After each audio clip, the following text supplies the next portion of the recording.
Doctor صاحب بات یہ ہے کہ یہ جو قائد اعظم محمد علی جناح رحمۃ اللہ علیہ کی شخصیت ہے، جب ان کی شخصیت کو ہم پڑھتے ہیں بڑا واضح، بڑا کیٹیگوریکل، فلسطین پہ جو آپ کے جذبات ہیں، آپ کے کردار ہیں، اور پھر خاص طور پہ جو آپ کا اسرائیل پہ جو سٹینس ہے، مطلب اگر میں یہ جملہ کہوں تو مجھے اجازت دے دیجئے، آج سب سے بڑا رولا اس بات کا ہے صاحب کہ ہماری معیشت، ہمارے پاس پیسہ نہیں ہے، ہم کنگلے ہوئے ہوئے، سوری ٹو سے، مطلب لوگ کہہ دیتے ہیں کہ ہم بھیک منگے ہوئے ہیں دوسرے لفظوں میں۔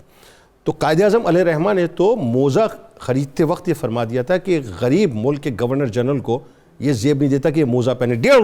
روپے کا، لیکن اسی غریب ملک نے جو ہے وہ فلسطین کے لیے 2.5 لاکھ بندوقیں جو ہیں وہ بھیج دیں، 3 طیارے لے کے بھیج دیے اور اپنے آپ کو جو ہے مطلب کھڑا کر دیا۔ ذرا بتائیے آپ کے جذبات کیا تھے؟ بسم اللہ الرحمن الرحیم۔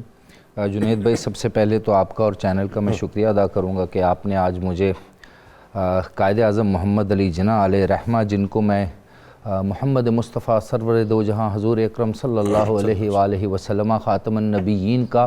سچا سپاہی اور بر صغیر میں جرنیل کہتا ہوں۔ واہ واہ واہ، سلامت رہیں آپ۔ اب آپ کے انٹروڈکشن کو سننے کے بعد مجھے تو ایسا لگا کہ میں 2023 میں نہیں 1923 میں بیٹھا ہوں، اور جیسے 1923 میں قائد اعظم کی دور اندیشی، ویژن اور تھاٹس کے اوپر باتیں کی جاتی تھی، ویسے ہی آج بھی کیا جا رہا ہے۔ اور اس دور میں علامہ اقبال فرماتے ہیں، یہ پیران کلیساؤ حرم اے وائے مجبوری،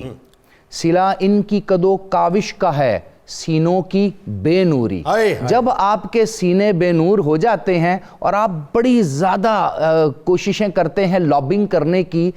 اسرائیلیوں کے لیے اور یہود و نصارہ کے لیے، تو پھر ایسا ہی ہوتا ہے۔ جبکہ وہ تمہارے دوست نہیں ہو سکتے۔ میں کہتا ہوں ان کے تو دوست ہو سکتے ہیں نا، ہمارے مسلمانوں کے نہیں ہو سکتے، ایماندار پاکستانیوں کے نہیں ہو سکتے۔ اب گزارش یہ ہے کہ میں نے کیوں یہ جملہ ادا کیا کہ مجھے لگتا ہے میں 1923 میں ہوں، کیونکہ ہمارے ناظرین کو ایک دھوکہ اور بھی دیا جا رہا ہے کہ قائد اعظم علیہ الرحمہ جو ہیں وہ جو اسرائیل کی غاصبانہ صہیونی ریاست بنی تھی اس کے خلاف تھے، حالانکہ مدعا یہاں سے شروع ہوتا ہے کہ قائد اعظم علیہ الرحمہ اسرائیل کی صہیونی ریاست بننے نہیں دینا چاہتے تھے، اور آپ نے کم و پیش 25 سال جد و جہد کی کہ ایسا نہ ہو۔ آپ بالفور ڈکلیریشن کے خلاف ہوئے، اور جب 1935 میں برٹش پارلیمان کی طرف سے ایک رپورٹ ایشو کی گئی جو اس وقت عربوں کے ساتھ ایک جنگ کا صورتحال تھی، کیونکہ یہ بھی یاد رہے کہ جب 1919 میں فرسٹ ورلڈ وار کے اینڈ کے بعد جو آٹومن امپائر ختم کر دی گئی تھی تو جو فلسطین کا علاقہ تھا وہ برٹش مینڈیٹ میں دے دیا گیا تھا، اور مسلمانان بر صغیر سے بھی اور عربوں سے بھی کچھ وعدے وعید کیے گئے تھے، اس کے بعد سائکس پیکاٹ ہوا، جی جس کو پورا نہ کیا گیا۔ تو 1935 میں جب ان کی ایک رپورٹ جاری ہوئی تو قائد اعظم علیہ الرحمہ نے کہا کہ عربوں کے ساتھ بے حد اور شدید قسم کی ناانصافی ہے، اور آپ یہیں تک نہیں رہے، آپ نے برطانوی پارلیمنٹ کی جو رپورٹ تھی، ایون کہ آپ خود ایک مسلم ریاست کی جد و جہد کر رہے ہیں، آپ نے اس برطانوی پارلیمنٹ کی رپورٹ کو غلط قرار دیا، ناانصافی قرار دیا، اور آپ نے اپنے ایک جو ریزرویشن ہے وہ مینشن کی کہ اگر ایسا ہوا تو جس چیز کی بنیاد ناانصافی پہ ہوتی ہے اس کا اختتام وائلنس پہ ہوتا ہے، اور آپ نے وہاں پر ان کو تنبیہ کی۔ 1938 5 اکتوبر کو جو پارلیمانی کمیٹی برائے دفاع ہے جو مصر قاہرہ میں بنائی گئی تھی فلسطین کے دفاع کے لیے، اس کا ایک خط ملتا ہے بر صغیر کے اندر۔ قائد اعظم علیہ الرحمہ 8 اکتوبر کو ایک اجلاس کرتے ہیں آل انڈیا مسلم لیگ کا، اور بتاتے ہیں کہ کس طرح ہماری جو قانون ساز اسمبلی جو مسلم لیگ آل انڈیا مسلم لیگ کے ریپرزنٹیٹیو ہیں، جن میں سے 3 وہاں موجود ہیں اور 2 یہاں سے اور جائیں گے اور ریپرزینٹ کریں گے بر صغیر کے جو جذبات ہیں ان کو۔ اب یہ بڑا خوبصورت خطاب ہے جس میں قائد اعظم علیہ الرحمہ کہتے ہیں کہ دیکھیں، اگر فلسطین کے اندر عربوں کے ساتھ یہ زیادتی کی گئی اور امریکی صہیونیوں کو ایک پروپیگنڈے کے تھرو وہاں لایا گیا تو یہ اس بات کا ثبوت ہے کہ امریکی صہیونی اتنے طاقتور ہیں کہ وہ برٹش امپائر کو بھی اور امریکن گورنمنٹ کو بھی استعمال کرتے ہوئے وہاں ایک ایسی ریاست کا قیام کرنا چاہتے ہیں جو آگے آنے والے وقتوں کے لیے ایک بہت بڑا پرابلم کریٹ کرے گی دنیا کے امن کے لیے۔ ایک اور بڑی خوبصورت بات جو 10 نومبر 1938 کو قائد اعظم نے کہا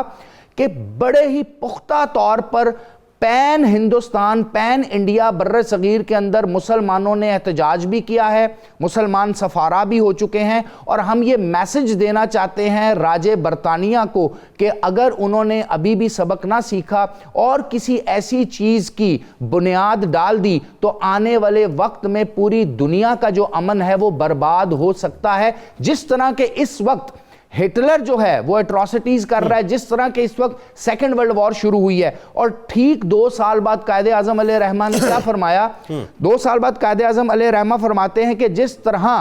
یہودیوں کو فلسطین میں کوڑا کرکٹ کی طرح لا کر پھینکا جا رہا ہے ایلیا اور آبادکاری کے نام پر، یہ یہودیوں کے ساتھ بھی زیادتی ہوگی۔ اور 2 چیزیں منشن کر دوں، آپ نے ایک ٹیلی گرام چیمبرلین کو لکھا جو اس وقت برطانیہ کے پرائم منسٹر تھے، اور پھر 1944 میں آپ نے ونسٹن چرچل کو ٹیلی گرام لکھا، اور دونوں ٹیلی گرام کا خلاصہ دیکھیں تو آپ نے کہا کہ یہ سب کچھ جو میں دیکھ رہا ہوں اور یہ جو سب کچھ ہو رہا ہے، اور وائٹ پیپر کے اندر جو آپ نے وعدہ کیا تھا اگر آپ اس سے انصراف کریں گے تو یہ ناانصافی ہے، اور اگر یہ ناانصافی جاری رہی تو مسلمانان بر صغیر اپنا حق رکھتے ہیں کہ وہ یہ جدوجہد کریں اور اس صہیونی اور اس